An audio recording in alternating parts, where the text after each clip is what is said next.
Voces del Centenario. 100 años de la radio en el Perú. Chicos, ¿cómo están? Nos encontramos en un podcast, en el programa Voces del Centenario. Nos encontramos acá con un gran locutor, con una gran trayectoria como Randy Calandra. Es un honor tenerlo acá.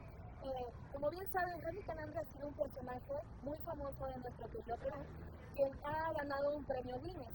Randy, cuéntanos, estamos acá conmemorando los 100 años de la radio en Perú. La radio ha tenido a lo largo del tiempo muchos cambios, se podría decir. Sí, claro. Uno de esos cambios ha sido la influencia de la tecnología. Correcto. Uno de esos temas que justo quería decirle es que yo me acuerdo mucho en la época de mis abuelitos, de mi madre, que usaban normalmente las llamadas. Ahora en estos tiempos veo que es los mensajes por WhatsApp o los audios. Claro. ¿Qué me podrías decir de eso? ¿Se ha cambiado tal vez, se ha perdido ese contacto con los oyentes el día de hoy? Yo creo que no. ¿Cómo estás? Espero que estés bien. No, yo creo que no. Yo creo que una de las grandes cosas que tiene la radio como medio de comunicación es su capacidad de adaptabilidad. Es decir, la radio como tal, pues comenzó en un aparato de radio de aquellos que hemos visto de repente en YouTube o hemos visto en Google, esas radios antiguas, ¿no? Esos receptores con 2 botones antiguos, ¿no?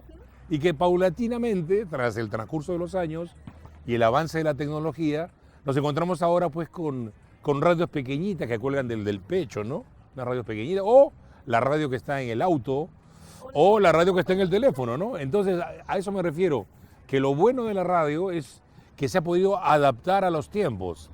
Ya cuando sale la televisión, me refiero a Estados Unidos, entre los 40 y 60, a Perú llega el 56, 57, la televisión, dijeron, se acabó, ¿no? Ya la televisión mató a la radio, y no fue así. La radio en su camino siguió siendo radio, y la televisión en lo suyo continuó siendo televisión. Ahora la sociedad, la población tenía 2 medios para poder comunicarse, para poder divertirse o para poder acompañarse. Porque la radio es compañía, diversión, entretenimiento e información. Más no hay. Es decir, información, entretenimiento, compañía, ¿no? Que es lo que uno busca en la radio, ¿no? Sea cual sea el formato, sea cual sea, digamos, el modelo. Hoy, como bien dijimos, pues la radio está en todos lados, hasta en la televisión, porque tú vas a un canal de cable y escuchas Z Rock and Pop, por ejemplo. Yo escucho Z Rock and Pop en el canal 6.3. Pero ¿dónde escucho la radio? En la televisión. ¿No? Es una locura, ¿no? Esto quiere decir que la radio se ha ido adaptando conforme han pasado los años. Son 100 años de radio. La radio se inicia, según me he informado, porque tantos años no tengo, la radio llega al Perú en junio del año 1925, ¿no? Entonces, algunos dicen que fue la primera transmisión en el Colegio Guadalupe, que está en la avenida Alfonso Ugarte. Ahí fue la primera transmisión. Otros dicen que fue en el Jirón Washington. Pero sea cual sea, están muy cerca los dos, ahí se inicia, en el centro de Lima, se inicia la primera radio OAX. Todos los países del mundo tienen unas siglas que identifican al país.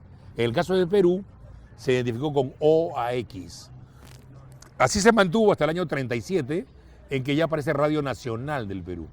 ¿Por qué? Porque el presidente Leguía, en aquel entonces presidente del Perú, el gobierno del Perú asume la dirección de la Peruvian Broadcasting.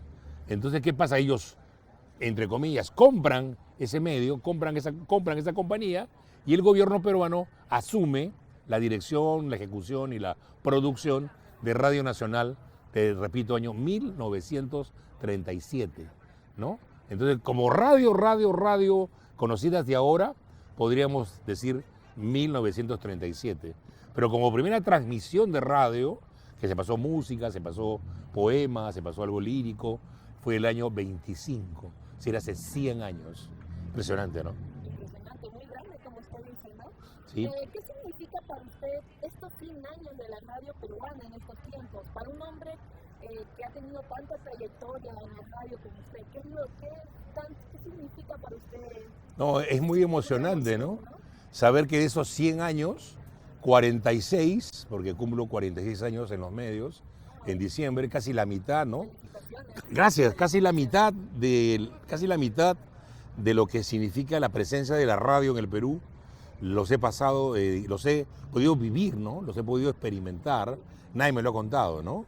Desde Radio Victoria, desde Radio Libertad, Radio Estudio 92, Panamericana, 1160, en fin, tuve la suerte de inaugurar Estudio 92 el año 83. El primer locutor comercial que tuvo Estudio 92 fue este humilde servidor, ¿no? 8-3, septiembre del 83, ¿no? Y luego, un poquito antes, habíamos ya inaugurado la FM de 1160, que ahora ya no existe, ¿no? Está, creo, está online, ya no está en antena, ¿no? Está online. Pero te doy una profecía. Muy pronto, no sé si en 10 años o menos, todas las radios del mundo van a ser online. Todas van a ser online, todas. ¿Sabes por qué? Sencillamente por el costo-beneficio. A mí me cuesta una radio FM mantenerla $30,000, con personal, con electricidad, antena, con sede, con todo, y una radio online me vale $1,000. Y puedo transmitir lo mismo y puedo tratarla, porque a veces el problema en Perú es que no tratamos a las radios online como tratamos a las radios FM. Pero el día que nosotros tratemos a las radios online como si fuesen FMs, bueno, todas van a ser online, todas. Claro, no tienen, digamos, la cobertura de una FM, que en un momento determinado te pueden escuchar 30,000, 40,000, 100,000 personas, 1,000,000 de personas. Las radios online tienen una pequeña limitación en ese aspecto, pero es el futuro, es lo que nos espera, ¿no? Claro, y cada tiempo, como bien estábamos hablando, se va cambiando las cosas, ¿no? Justamente hablando de eso, hablando de los cambios tecnológicos, ¿qué rescata usted de los streaming, de los programas sociales que hay? Antes, las locutoras, pienso yo, el locutor o la locutora eran misteriosos, no se sabía quién era, pero actualmente las cámaras se han metido dentro de las radios y ahora estos programas se ven en la televisión. ¿Qué comentario tiene usted? ¿Qué comentario tiene usted a través de eso? ¿Usted cree que bueno, los tiempos cambian y entonces el ser humano, y en este caso la radio, se tiene que adaptar o morir. Es decir, o te adaptas o mueres, ¿no?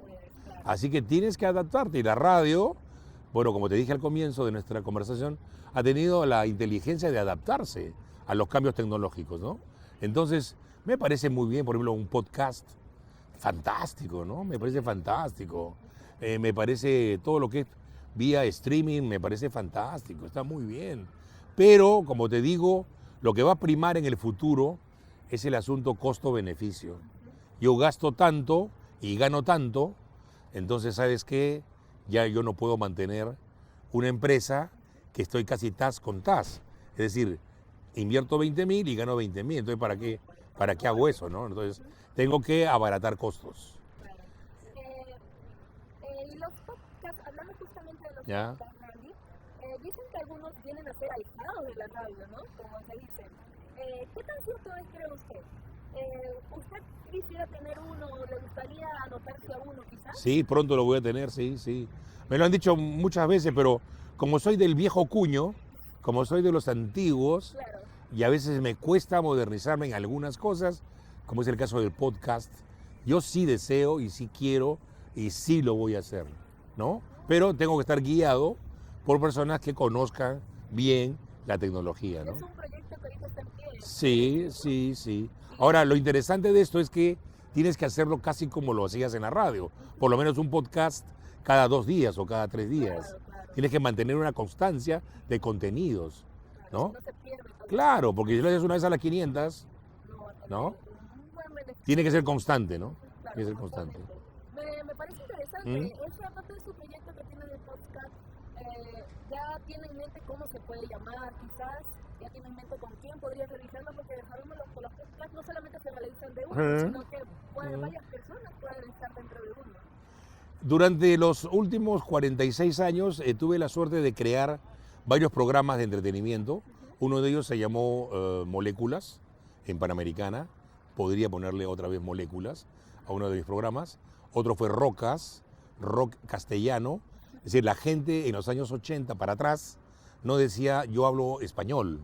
Es una costumbre que se ha metido en los últimos 30 años, debido a que los norteamericanos y los europeos, cuando identifican nuestro idioma, le dicen Spanish. Entonces la traducción de Spanish es español. Pero los jóvenes de los 80 para atrás decíamos yo hablo castellano. No decíamos yo hablo español. Bien raro que escucharas a un joven decir hablo español. Eso es una moda de hace 30 años atrás. Entonces, ¿qué pasa? Yo digo, no, si voy a poner un programa de rock y en castellano, y ahí vino Rockcast. Y el programa se llamó Rocas. Rock castellano, que hasta ahora la gente lo ubica y lo canta y lo reconoce, inclusive en una radio como creo La Zona, o una radio como Mix, no me acuerdo el nombre de la radio, están haciendo Rocas. Sin mi permiso, ya les llegará su cartita, ¿no? Así como Farfán. Así como Farfán, claro. Ya le llegará su cartita. No, yo no soy de cartita, no. Pero sí están haciendo uso y abuso de algo que yo creé en los 80, ¿no? Pero en el Perú tenemos ese problema.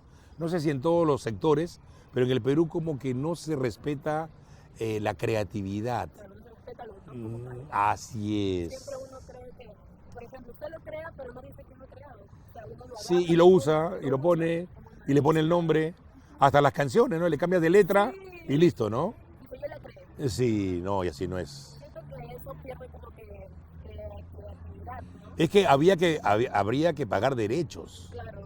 Yo uso una canción que canta Chayanne y que la ha compuesto otra persona, entonces yo tengo que pagarle al compositor sus derechos, ¿no? Ahora, y tengo que pedirle permiso para cambiar la letra. Claro. Pero acá no soplamos todo eso. Los ilegales, ¿no? Los ilegales. Así nos conocen lamentablemente la piratería está muy fuerte. Lo que ocurre es que nuestro país es un país muy singular. Decían algunos escritores españoles que el Perú al Perú dice, a la gente del Perú no le importa quién suba al gobierno, dice, no le importa porque se sostienen solos. Porque el peruano es tan creativo, que al final dice que no vive de la política, vive de su trabajo. Y entonces la informalidad en Perú es muy alta, es más del 70%. Tú ponte a Chile y en Chile es al revés. En Chile es 70-80% de formalidad y un poquito de informalidad. Pero acá no, acá somos al revés. Bueno, hablando más un poquito del tema, ¿qué significa para usted ser considerado el locutor con más horas frente a un micrófono al aire en el Perú? ¿Qué anécdota tiene usted que es tan importante, que le ha marcado en su vida, no? Lo que ocurre es que en aquellos años se decía que en la radio siempre se hacía lo mismo, se ponía música, se comentaba de los cantantes, se regalaban entradas para el cine, se regalaban polos, entradas para los conciertos, pero que la radio no le daba, no aportaba nada más a la juventud que escuchaba en aquel entonces, por decirte, Estudio 92, Panamericana, Radio América, 1160, en fin, Doble 9.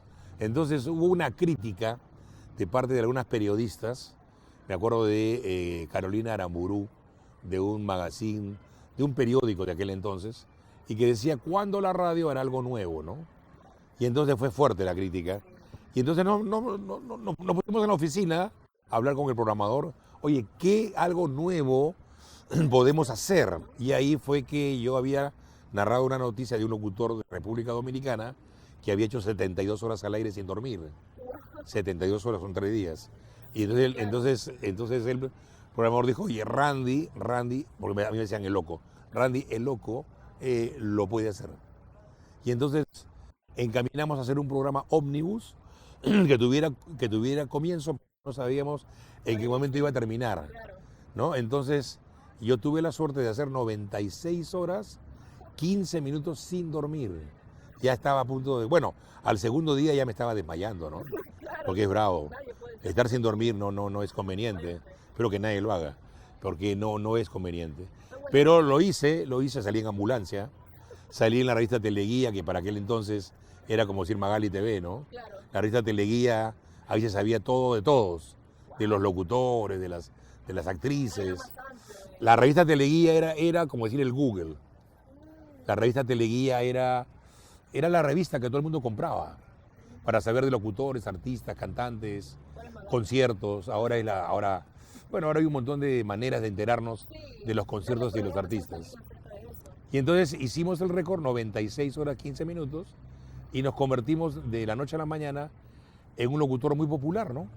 Que de estar en el puesto 46, 47 entre los locutores de aquel entonces, pasé al lugar número 2, ¿no? Entonces estaba Ricardo Belmont, estaba un servidor, Randy Calandra, estaba el Ronco Gámez, que hacía salsa, gran amigo Ronco Gámez, en Radio Mar, estaba Johnny López, que espero que algún día lo entrevisten, gran amigo, ¿no? Con él intercambiamos radios, yo pasé a Panamericana y él pasó a Estudio 92, es decir, de Panamericana a Estudio y al revés, ¿no? Yo de Estudio a Panamericana. Fue una locura, me acuerdo, del año 86, pero ya ha pasado mucho tiempo, ¿no? Casi 40 años, ¿no? Sí. Es algo que justo cambió tu antes y tu después. Claro, es que el locutor de radio de los 80 era como una mega estrella. Por la voz, algunos por la pinta, otros por lo que hacían fuera de la radio. Entonces nos iban a buscar a la radio todos los días. Y no solamente a mí, a todos los locutores. A las mujeres les gustaba, a las chicas les gustaban las voces. Porque las voces de los locutores de los 80 eran graves o eran muy masculinas, muy profundas. Yo las nombro como barítonos, ¿no? Yo soy barítono. Entonces los locutores de los 80 éramos barítonos. Hoy los muchachos de ahora pues son tenores que también pues tienen su mérito, ¿no? Pero digamos que en los 80 para ser locutor había tácitamente que ser barítono, es decir, algo grave. Y entonces las voces graves estaban de moda en ese entonces, ¿no? Iván Márquez, por decirte, ¿no? La voz de Eva y yo, una voz muy grave, muy profunda, ¿no? Entonces eso estaba de moda en ese entonces. En cambio, el locutor ya de los 90 para arriba ya comienza a hablar más ligero, más rápido, casi como en la calle, ¿no? Claro. Entonces eso fue el cambio. Algo más coloquial. Algo más coloquial. Antes de terminar nuestra entrevista el día de hoy, me gustaría muchísimo que pueda dar un saludo a los jóvenes de la radio UPN, de las voces. UPN. Sí, me gustaría mucho que les dé una palabra de motivación que tienen para decirle a esos jóvenes que son aspiradores a ser locutores, ser periodistas, cosas así, ¿no? En esta cámara. Aquí. Bueno, yo creo que lo importante es educarse, ¿no? Lo importante es educarse. Ahora, ustedes tienen la facilidad y tienen el beneficio de que tienen una universidad. Nosotros en los 80 para atrás no teníamos universidades, no había carreras de comunicación en la de Lima, en la Católica, no existía la UPN. Entonces ustedes tienen la particularidad y el beneficio, repito, de estudiar la carrera pormenorizadamente. Nosotros simplemente recibíamos, ¿cómo se dice? El testamento, recibíamos, como se dice cuando hay carreras de postas, recibíamos la posta de los locutores que venían de atrás, ¿no? De Mario Vargas Llosa, de Pepe Ludmir, de, bueno, cuántos grandes locutores, Pablo de Maladengoita, todos fallecidos, ¿no? Entonces, la locución o la radio, los medios, eran como un apostolado, es decir, no se estudiaba en ningún sitio. Alguien te enseñaba, alguien te decía cómo hacerlo. Podría ser tu padre, tu tío, tu hermano, o alguien que tú le caías bien y te enseñaba a ser locutor. O tú eras un autodidacta que escuchabas y solo te ibas haciendo, que fue mi caso, ¿no? Fui un autodidacta que escuchaba a Gerardo Manuel, que en paz descanse, y escuchaba a Iván Márquez, que está todavía entre nosotros, y han sido mis maestros sin que ellos lo sepan, ¿no?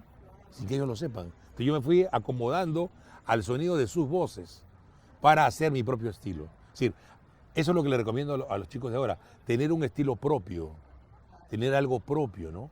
Tienen que leer bastante, más obras, más novelas, tienen que empaparse, tienen que nutrirse Tienen que hablar 1 o 2 idiomas más. No se conformen con el español.